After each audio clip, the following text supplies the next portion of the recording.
Jaded Currency, second episode. I just want to say hello to everybody and thanks for tuning in.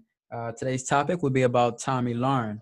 She's well, just to give you a little background on her, if you're not familiar, she's a hard-leaning conservative and she's a journalist.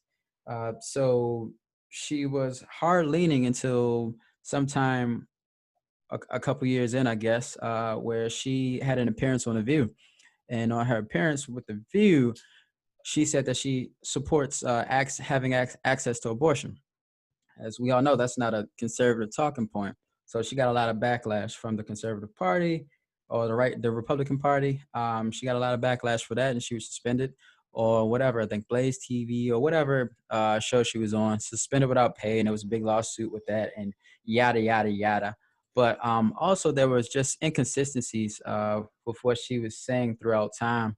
And there was some point in which Trevor Noah kind of ripped her apart because of those. But an example that I can kind of give to you is that Tomi Lahren, she expresses that she's not a feminist. She does not consider herself a feminist, but she believes in women's empowerment and looks up to various women from both the political left and the political right. So yeah, she's pro-abortion rights, sparks criticism, da da da da da. So what I want to do is, now that I've given you that background, I just want to play one of her a recent video of hers, and it was a recent rant. So possibly, well, yeah, it was because of a breakup she had with her now ex, but at the time, well, prior to that, was her fiance. He spent about 50 grand, I want to say, or 40 grand on a ring for her, and they were engaged and they were supposed to get married. So she's 27, and here's the rant right here. Hold on, guys.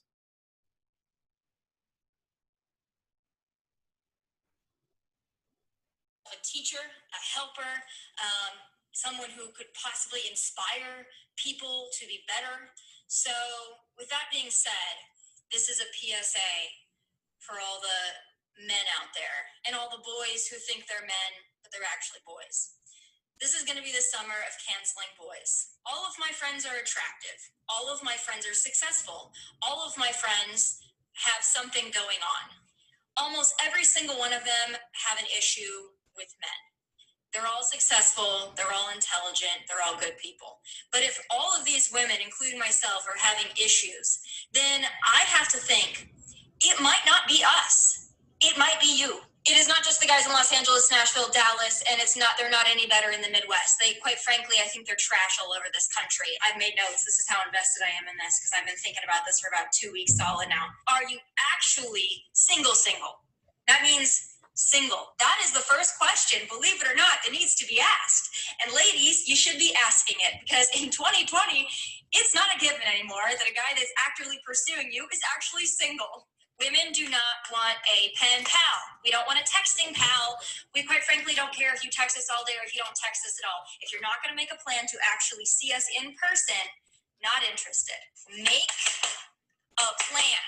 I know it's not rocket science, but men of 2020, it seems like it's pretty difficult for you to figure out. And I'm not a feminist, so please don't take this as a feminist rant. I love men. If you want to date a girl that has nothing going on, then that's fine. But please do not mix in people like me and my friends who have something going on. Quite frankly, we take it as an insult if we find out that you are also talking to 5 Tatianas who have nothing going on. So value.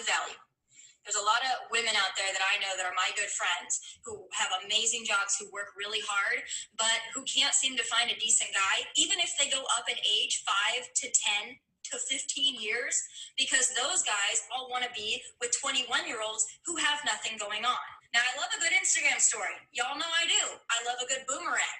I love a good whatever. But if that's all you do, men, if that's all she does, probably Houston, we have a problem. Once I'm turned off, I am turned off. And I don't care anymore. Don't be a bitch. Don't be butthurt. You did it to yourself. Okay? And it's no longer my problem.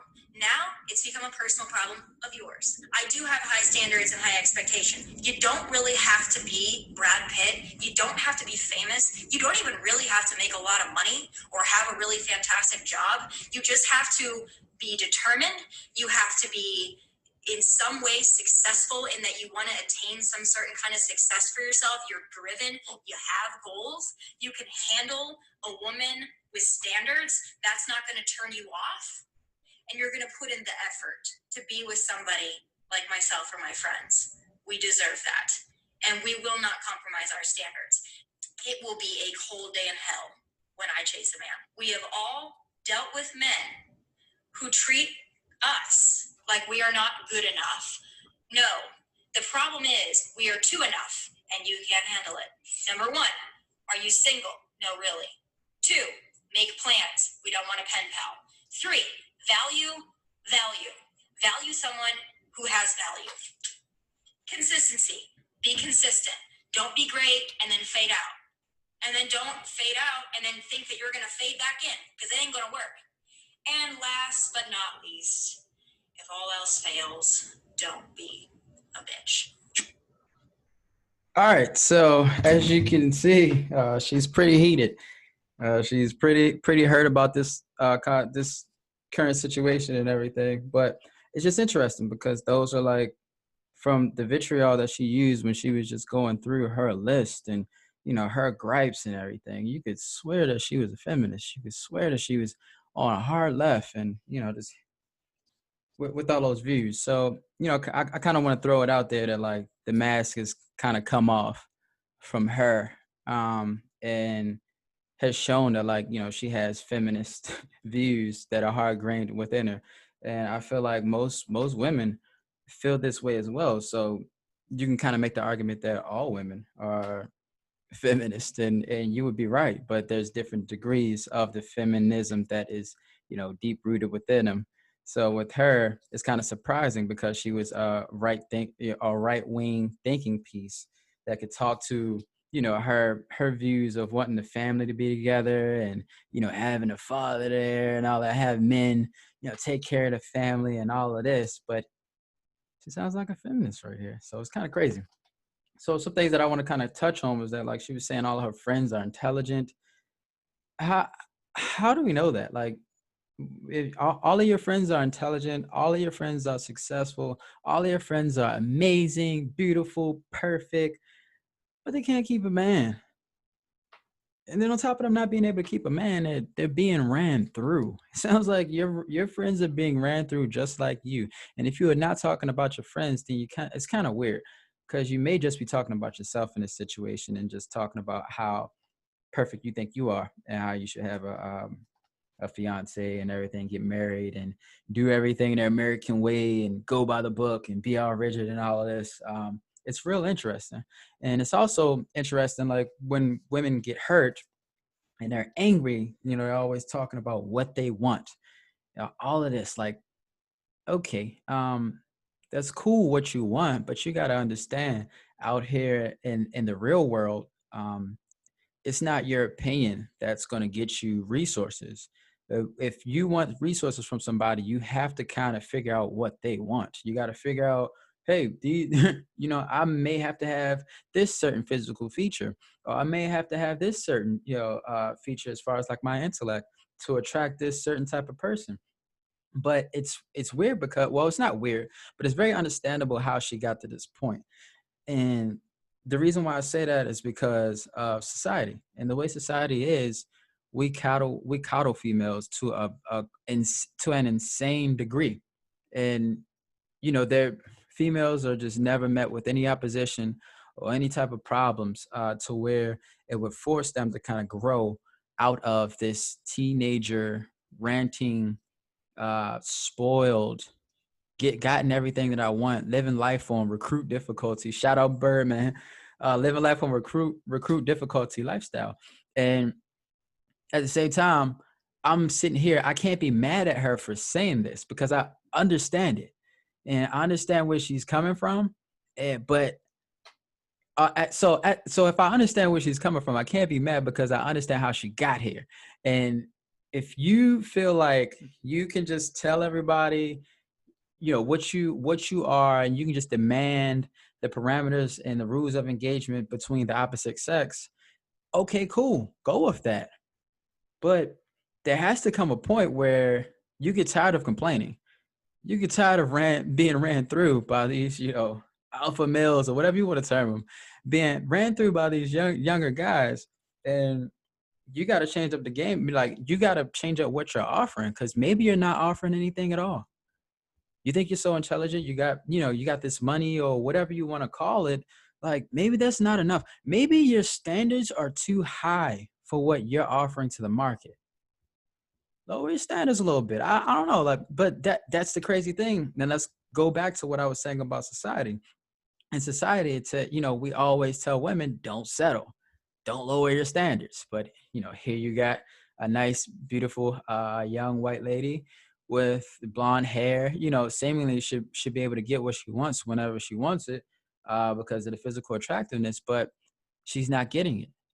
And I'm pretty sure after this rant, it kind of shows you who she is and what this guy had to deal with whenever they came into disagreements. So she's a nasty individual. But anyways, so what she was saying is when she's giving out these demands, talking about make a plan, do this, do that. So she's so anti-feminist, but you know, as we can see, she with this rant, she's definitely a feminist.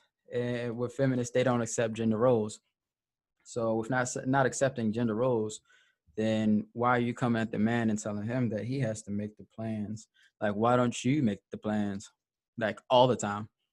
And it's always interesting. I think what men and women need to do is start looking at relationships in a more realistic lens or view or perspective, because we got to understand like what both sides want out of this. And with guys, the main thing is like we want sex, we want to have a family, childbearing ability, from the female. We want you to be attractive physically, and then after that be nice, and then after that, like if you got money or whatever and you can do some stuff to help out, then do that. But notice how it's not like one of the top things that men should be looking for. I'm not saying men don't look for that or men don't have that at the top of their list, but if you come across a man that has that at the top of the list, they're not really, moving kind of right. And I can expound on that in another video, but I don't want to make this too long.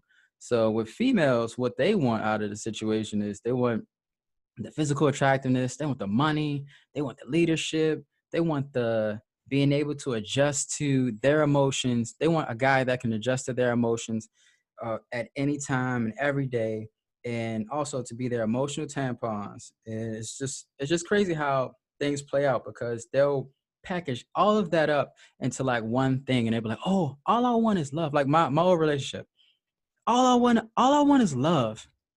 I'm asking for one thing. All I want is love. And it's just funny because love consists of 1,000 things. Like it consists of so much stuff.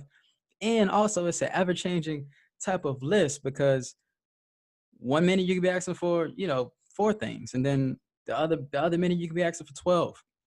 Just because how you feel. You feel differently that next hour. So now you want this. Next hour you want to be patted on the head or whatever. Next hour you want to be patted on the ass. Next hour you don't want to be touched. You want to be alone. So there's not much consistency that comes from females, and it's funny because she's asking for consistency from the male. And it's funny because like we don't get consistency from females. Only consistency that we get is shit inconsistency. But and another also interesting point that she made, which proves me right.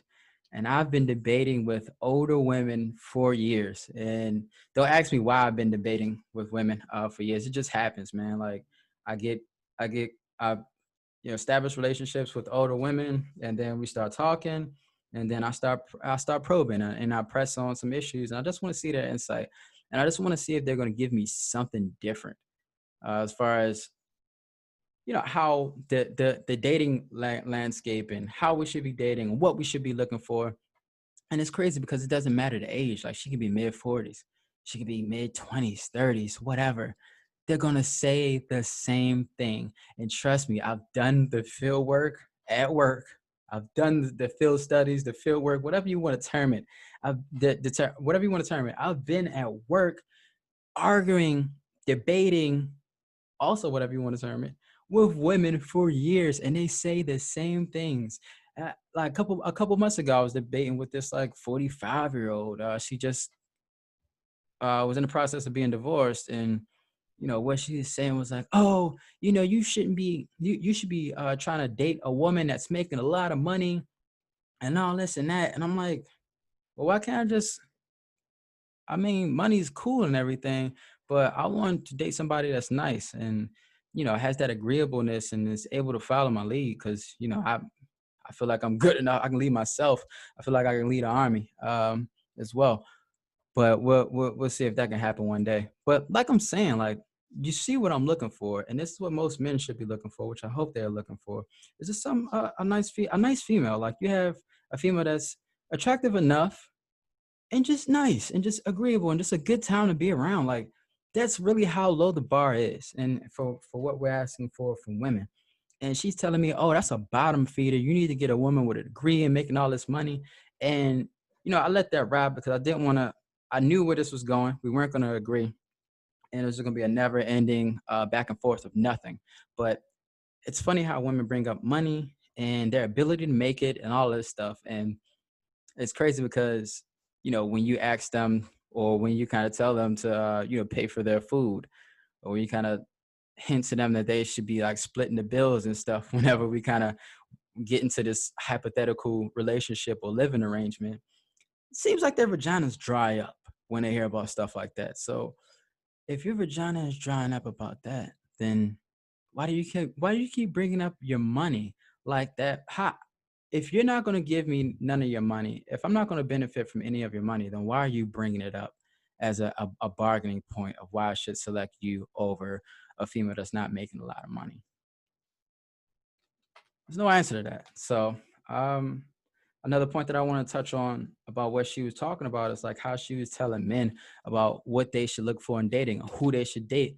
Like, guys, I mean, guys, just because guys had women on the side and it wasn't her and she wanted to be the only one in his life, those women are automatically Tatianas. You don't even know these women. Like, these women will probably have more to offer than you. And what I mean by more than offer was what I said men should be looking for: niceness, attractiveness, femininity. Give me that. And it's crazy how she's talking about, oh, she's looking for a guy that can handle her. You sound like a child. Why would anybody have to handle you? Um, and the fact that you're sitting here talking about you're not going to chase anybody. If you're not going to chase a guy, then how is he going to know that you like him?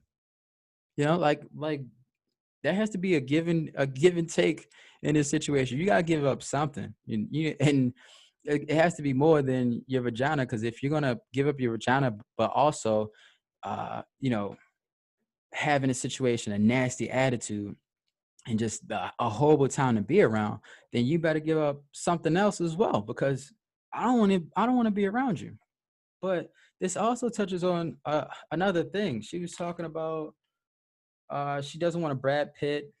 She doesn't want a person with a lot of money. But then she doubles that up and talks about, oh yeah, well, you gotta have some type of success, and you gotta have some ambition and be on the right direction. Like, don't sit here and say that you would date a broke dude. Don't sit here and say that you would date a broke dude. And the thing is, somebody would probably hop in the comment section or come back with a rebuttal and say, well, there's plenty of women that date broke dudes and they try to build them up and it don't be working. Like, that's not dating. Like, in those situations, they're fucking, and they're also trying to get that seed. They're trying to fulfill the natural imperative of just mating with a high value male as in regards to physical features. That's what they're doing. And then once they figure out, once they become the single mom and figure out that that guy was not the right choice, which we were trying to tell her years prior to getting into this situation. Don't date these low quality dudes. But she went ahead and did whatever she wanted to because you're awarded freedom, especially in a westernized climate and stuff. You're awarded freedom. So all the decisions that you decide to opt in, the consequences that come from that, you just got to accept it. So with another video, I want to touch more on the male to female dynamic and of the dynamic of our interpersonal relationship. But thank you for tuning in to the people out there. like, comment, and subscribe. Hopefully comment, man. Give me some feedback on like what I can improve with this video. Tomorrow I plan on getting a webcam, so I will have some video that I can add, a video feature that I can add to the content that I want to create. But also, yeah, I just wanted to tell you thank you so much. Hopefully, I'm here to see you tomorrow and drop some more stuff. And just like I want to preach, just broaden your perspective. Make sure you're looking at both sides. Make sure you're looking at multiple sides of whatever issue that you are presented with, whether you are frustrated by it or you're just interested in moving forward with it. Make sure with these other perspectives, you understand as much as you can from each perspective. And I feel like you should understand as much as you can from each perspective so you really don't have to complain and we can move on with life. So thank you.